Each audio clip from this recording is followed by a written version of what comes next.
नमस्कार। आज की वीडियो में हम बात करेंगे रघुवंश महाकाव्य द्वितीय सर्ग श्लोक नंबर 39 और 40। आइए श्लोक नंबर 39 का भाव देखते हैं। तस्य अलम एषा सुधितस्य तृप्तये प्रविष्ट काला परमेश्वरेण उपस्थिता शोणित पारणा में सूर्यदिश चांद्रमसी सुधेव। क्या कह रहे हैं कि प्रविष्ट काला परमेश्वरेण, परमेश्वर कहते हैं शिव जी। परमेश्वर में परमेश्वर ने या शिव जी ने प्रविष्ट काला माने मेरा भोजन का समय निश्चित किया है। काला काल मतलब समय, प्रविष्ट माने भोजन का समय। एक परमेश्वर शिव जी ने मेरे भोजन का समय निश्चित किया है। तो शेर कह रहा है कि परमेश्वर ने मेरा भोजन का समय क्या कर रखा है, फिक्स किया है, निश्चित किया है।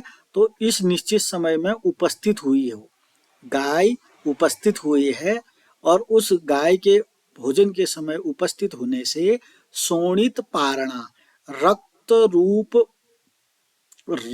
शोणित कहते हैं रुधिर, खून, रुधिर का भोजन रूप पारणा, रुधिर का भोजन रूप पारणा मेरी भूख की तृप्ति के लिए पर्याप्त है।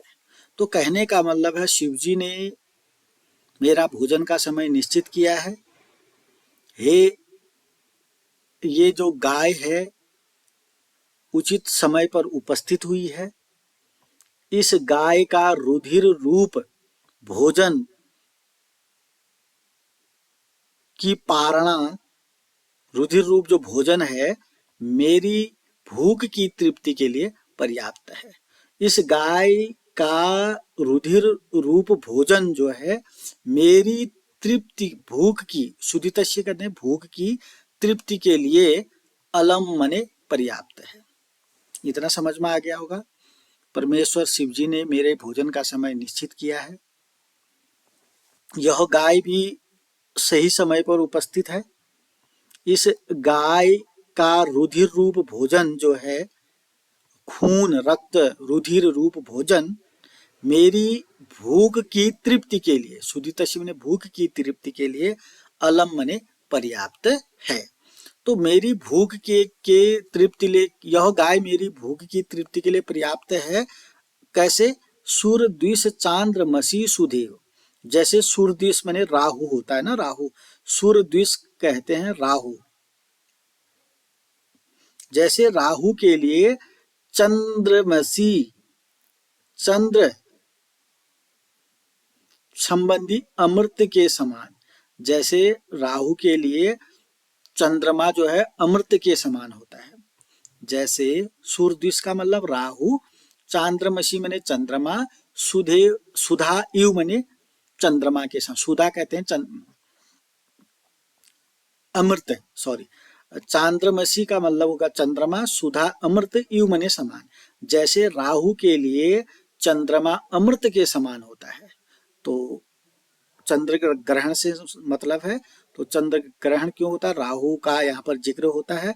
सूर्यदिश माने राहु हो गया, चांद्रमसी माने चंद्रमा, सुधा होता है अमृत, यु माने समान। जैसे राहु के लिए चंद्रमा अमृत के समान होता है, वैसे ही यह नंदनी का खून, यह गाय का खून जो है मेरी भूख की तृप्ति के लिए पर्याप्त होगा। शेर राजा दिलीप से कह रहा है कि परमेश्वर शिवजी ने मेरे भोजन का समय निश्चित किया है। यह गाय निश्चित सही समय पर उपस्थित हुई है।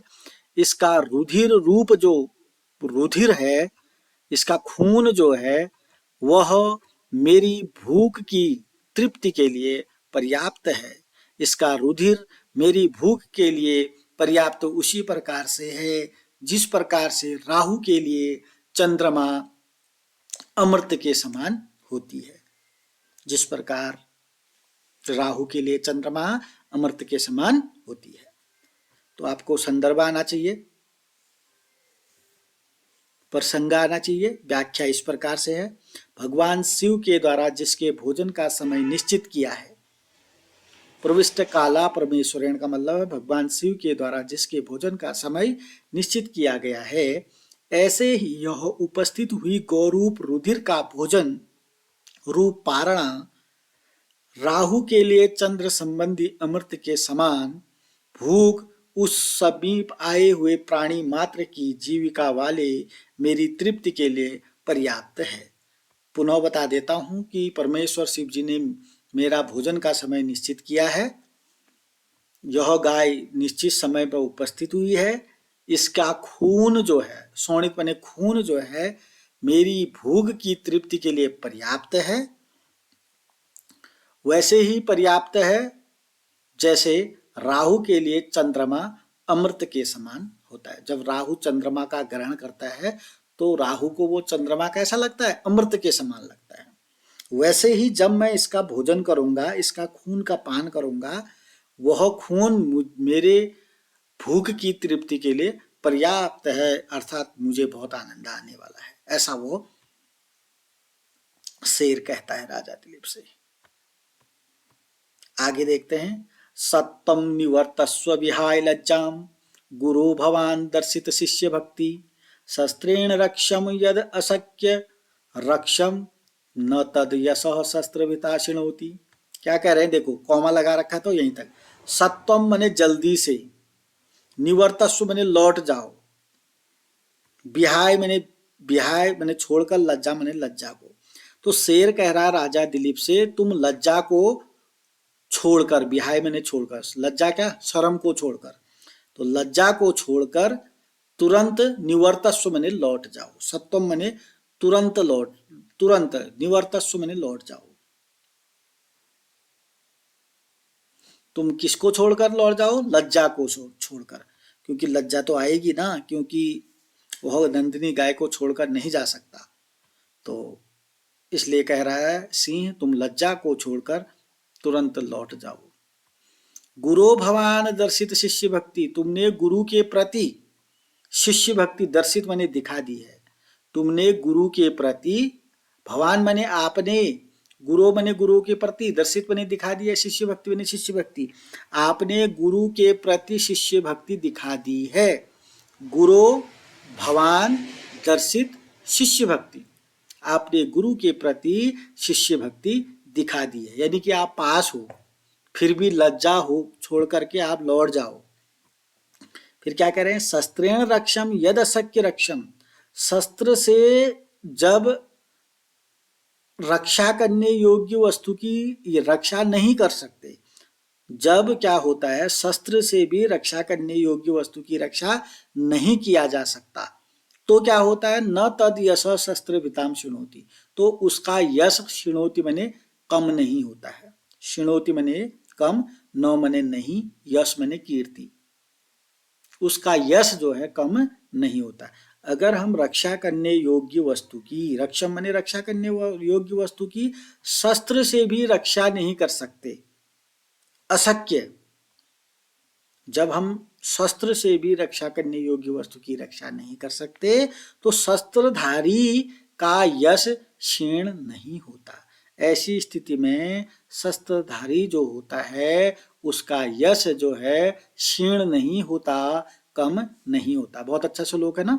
सत्वम निवर्तस्व विहाय लज्जाम गुरु भवान दर्शित शिष्य भक्ति शस्त्रेण रक्षम यद अशक्य रक्षम न तद यश शस्त्र विताम शिणोति।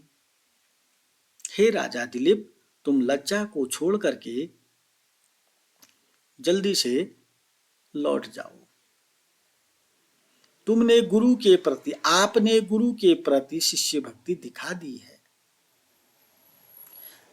रक्षा करने योग्य वस्तु की जब शस्त्र से भी रक्षा नहीं की जा सकती, तो शस्त्रधारी का यश क्षीण नहीं होता, अर्थात शस्त्रधारी का यश जो है कम नहीं होता। संदर्भ आना है, प्रसंग आना है, व्याख्या आनी है। कहीं पर कोई दिक्कत होती है कमेंट बॉक्स में जरूर लिखिएगा। अगर आप विद्यार्थी हैं, अगर आप ज्ञान के भूखे हैं, अगर आप ज्ञान प्राप्त करना चाहते हैं, तो जरूर जहां पर आपको समझ में नहीं आता है वो पॉइंट हिंदी में या जो भी भाषा है आप उस भाषा में लिख सकते हैं। तो एक बार देखिएगा, उपाय शून्य होकर तुम लज्जा को छोड़कर लौट जाओ। ये जो पहला कॉमा है, पहले चरण का अर्थ है उपाय शून्य होकर, क्योंकि उपाय शून्य हो गए थे ना, वो अब कोई निरुपाय हो गए हैं। उपाय शून्य होकर तुम लज्जा को छोड़कर लौट जाओ, ऐसा कह रहा है शेर। आप गुरु के प्रति अपनी शिष्य भक्ति दिखला चुके हैं, गुरु के प्रति आप शिष्य भक्ति दिखला चुके हैं। रक्षा करने योग्य वस्तु की अगर शस्त्र द्वारा भी रक्षा न की जा सके तो वह शस्त्रधारियों की कीर्ति को नष्ट नहीं करती। तो आज के लिए इतना ही। अगली वीडियो में अगले श्लोकों के साथ आपके सम्मुख उपस्थित रहूंगा। अगर आपको कहीं पर दिक्कत होती है या समझने में, या कोई शब्द का मीनिंग है, या दोबारा आपको सुनना है कोई सेंटेंस कोई शब्द, तो जरूर जरूर आप कमेंट बॉक्स में लिखिएगा।